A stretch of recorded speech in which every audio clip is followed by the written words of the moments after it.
Good morning. It's been a few days. Today is actually Friday, March 17th, 7:43 in the morning. I'm on my way to work. Happy St. Patrick's Day. Okay. This is going to be short. Update, whatever. I completely failed. I completely failed at the BBB&E challenge. I completely failed at trying to stay on track. I'm a complete and utter failure when it comes to trying to get my diet back on track and my eating habits back on track. I haven't weighed myself, but I can tell by my face that I have put on weight. I can tell by how my clothes are fitting and everything. As of the 16th, which was yesterday, I started working full-time as a resident liaison. You guys know my promotion pretty much came in increments. But I've been pretty much celebrating and rewarding myself with food since the beginning of the week. I can start my day off pretty good. Midday, I'm slipping. Like chicken tenders and mozzarella sticks, and not all bad, but bad because it's not part of the challenge. So I gave it 2 weeks. The first week started off good. The second week I started falling off. I know, right? Bad mommy. So I have to figure out what I'm gonna do this weekend to try to get back on track and get my head in the right space. Also, work has been hella stressful. Pretty much not the person who I'm currently replacing, but the person who she initially replaced was setting up contracts, was doing all kinds of stuff, and didn't have the proper documentation to cover, her agreements with the residents, and I'm having to deal with the complete backlash. Yeah, my coworker was in the position for 4 months, but there was a lot of things that she did not have a need to address at that particular time, so it wasn't a subject to point out. As of right now, everything that I'm digging into, because you got her background is not medical background, it's more administrative. So there's a lot of things that she wasn't looking for, she wasn't looking at, that they did matter, but that, if you guys know the eye that I'm talking about, you have to have an eye for healthcare when you're being very observant when it comes to, the medical field. It's like, it has nothing to do with empathy or anything like that. It's just, it's a sense that you get as a healthcare provider, especially, on the level that I was at, as you gradually work your way up, that you kind of feel and know something's wrong. It's like when you know, one of them type of instincts. And I'm sure she has it for other things, but in the 25 years, guys, come on, okay?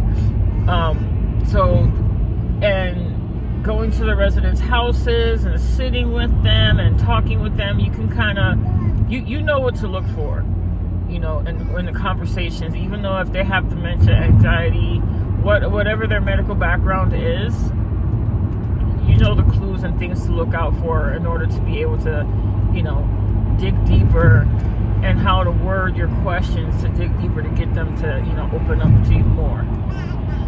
So doing that part-time, gradually increasing to full-time now, I've come across some snags.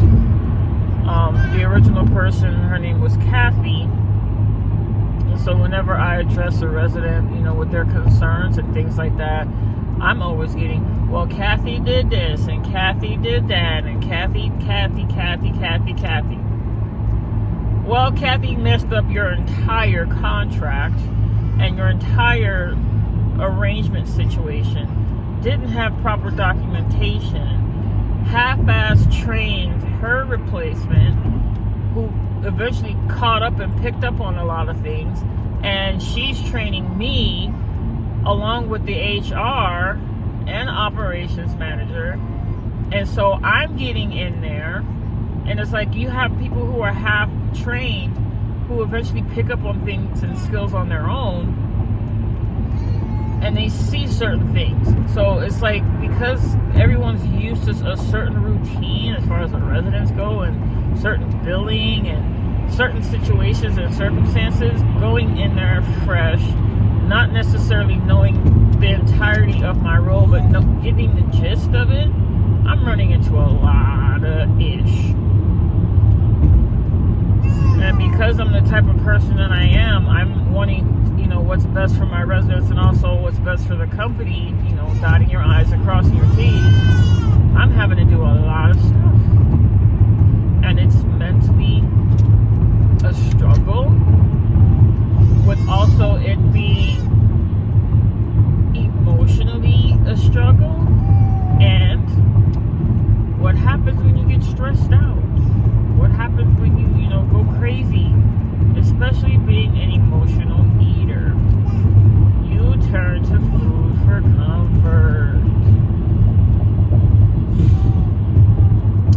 Also, if you notice, if you can tell, I did go ahead, yesterday, I went and turned in my iPhone 11 and got the iPhone 14 Pro. I did not go with the Max. I got the Pro. The Max and the Pro are one and the same. The only difference is the Max is heavier, and from what I've researched, the battery life sucks. So there's some pros and cons to the Pro, but I chose to go with the Pro. My husband did get a new phone yesterday as well. I got him the Samsung S23 Ultra. We both were lucky enough to go to Walmart and find cases for the both of them. So with his job working at the warehouse, I was like, you're going to get a case. Your phone is getting $1,200. You're getting a case. Insurance aside. So we both got our phones in black, but I completely failed at the BB&E challenge, y'all. I got to do something to get my mind right back on track, and stop always going.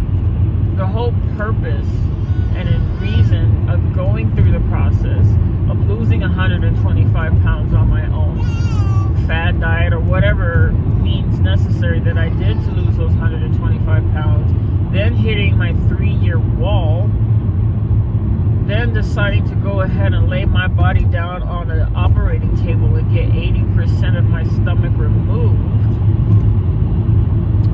was to try to help combat and control my eating habits. The reason why I got up to 400 pounds in the first place. I have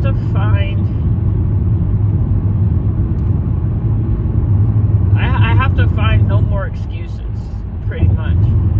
Excuse after excuse after excuse after excuse.